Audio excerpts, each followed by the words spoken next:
Kita tentunya mengenal yang namanya jihad, namun kita harus tahu jihad itu seperti apa. Jangan bicara jihad kalau emosi itu setan, bukan jihad namanya. Hadirin hadirat, beda antara emosi dengan jihad. Kalau seandainya jihad, Rasul bilang jangan memukul wajah, jangan menyerang wanita dan anak-anak, jangan menyerang yang tidak bersenjata, jangan menyerang yang tidak menyerang. Nah, itu namanya jihad. Kalau kita tidak diserang, haram kita menyerang orang. Itu untuk yang di luar Islam, apalagi yang sesama muslimin. Rasul sallallahu alaihi wasallam itu adalah orang yang cinta kepada seluruh makhluknya Allah. Kepada sesama manusia cinta, dan Rasul ingin umatnya mencintai manusia, dan belum sempurna iman seseorang sebelum dia mencintai manusia satu sama lain. Jika seseorang mencintai muslimin saja, tidak menyayangi orang-orang yang di luar Islam, maka belum sempurna imannya seperti Sayyidina Muhammad. Ya, tidak ada yang bisa imannya sama seperti Nabi Muhammad tentunya, tapi paling tidak kita mengambil sebutir saja daripada mutiara-mutiara keindahan budi pekerti Nabi Muhammad, dari rahasia kemuliaan Isra wal Mi'raj Nabi Muhammad sallallahu alaihi wasallam.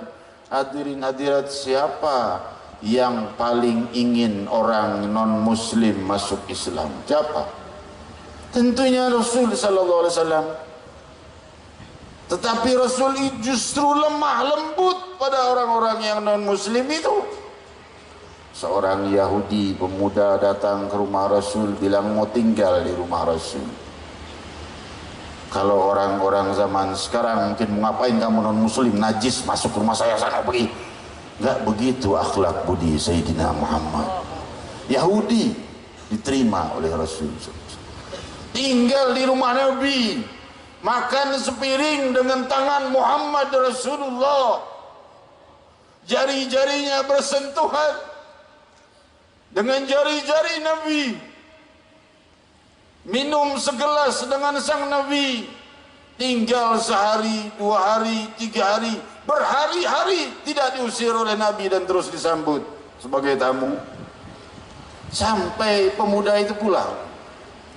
Nabi SAW keluar, pemuda itu pergi. Nabi pulang, pemuda sudah tidak ada. Kemana itu orang Yahudi? Nabi tidak berkata, kamu masuk ke rumahnya aku, kamu harus masuk Islam, aku ini Nabi pembawa Islam. Tidak berkata demikian. La ikraha fiddin, tidak ada paksaan dalam agama. Maka hadirin hadirat, Rasul malah apa yang diperbuat, bukan bersyukur, syukur dah Yahudi udah keluar dari rumah gue, repot ngurusin Yahudi. Enggak, dikejar ke rumahnya.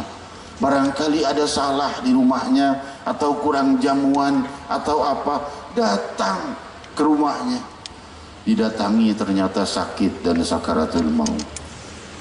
Rasul baru berkata, la ilaha illallah, ucapkan.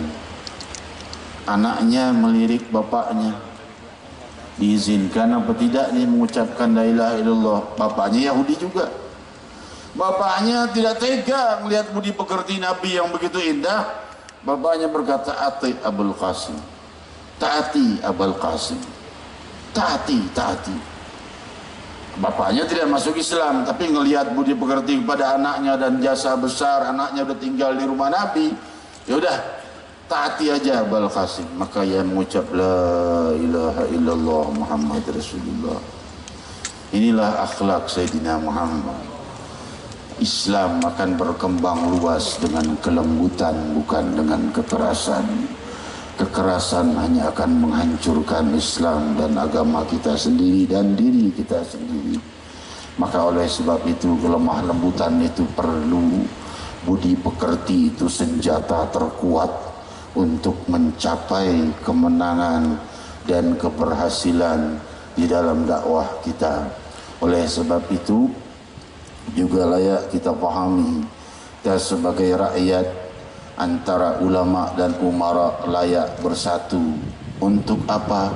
Untuk supaya terjadinya pembenahan masyarakat yang baik. Kalau ulama dan umara itu pejabat, ulama dan umara saling hantam, musuh Islam tepuk tangan, syukur tuh hancur sendiri, dihancurin sama pemerintahnya sendiri, saling hantam sendiri. Jangan begitu ya.